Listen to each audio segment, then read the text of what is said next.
And the road to recovery starts now. This is where we really dive in, start to recover, focus on rest here in those early stages, and then just getting back to movement. I'm still going to have big goals for myself. I am not going to let this stop me, pull me back.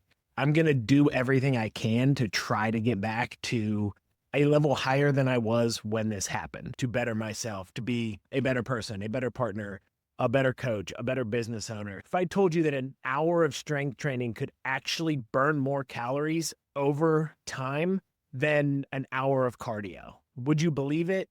It is actually true. And if we can find ways to calorie equate exercise to cardio, then we're going to the moon with our fat loss. But there's actually some evidence coming out that strength training can be a fat burner in and of itself because of the way that you utilize fuel.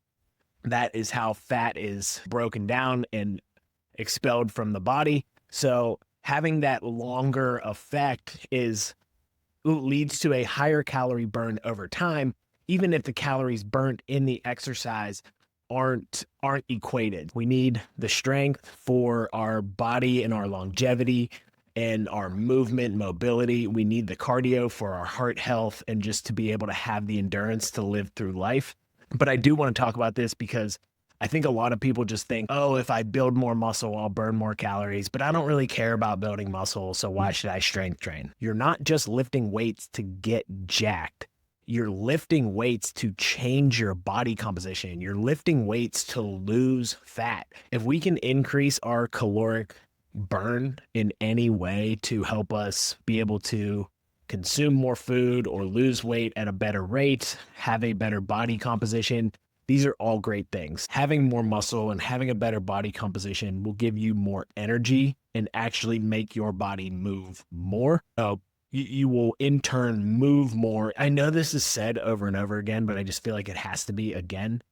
You're not going to accidentally look like a bodybuilder. You're not going to look like people online just from dabbling in some weight training, strength training 2 times a week. You are negatively affecting your health, your longevity, and your life because you are scared to put on too much muscle.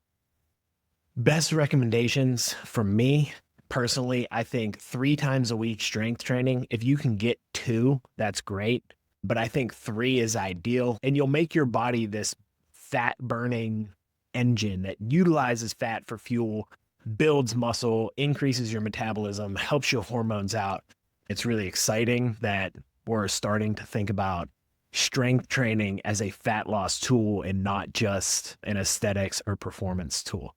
If you don't have a plan that you can actually stick to and works for you, that you enjoy, then you're never going to be able to do anything with that.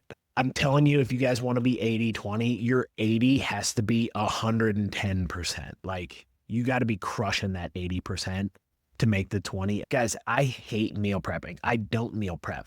I really don't. I have a life where I can cook breakfast and dinner at home. So I am able to do that, which is great. If I am craving something, I will force myself to go to the store after work and get it and then bring it home. It's setting up your environment for success that I have no choice but to be disciplined because it's all I got. Focusing on getting your protein in, keeping the calories down where you can, especially when you're out to eat, huge for your nutrition. If I have that foundation of my diet that is set and built on protein and fiber and things that always work for me, and I have those foods that I can always come back to, stay focused on those long-term goals, set your intention for them, and just keep it going.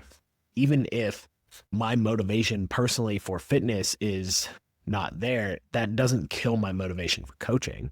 Setting up your environment for success, only buying the foods that you're going to eat, figuring out when you can plan and prep, and figuring out what is easiest, lowest barrier of entry for you. So don't wait for motivation and don't try to just will yourself to be disciplined. Set up your environment to be disciplined. Take that action today. make sure that you take on your strength training and you can think of your strength training now as a fat loss tool, especially if you are somebody who really wants to lose fat and you are scared to strength train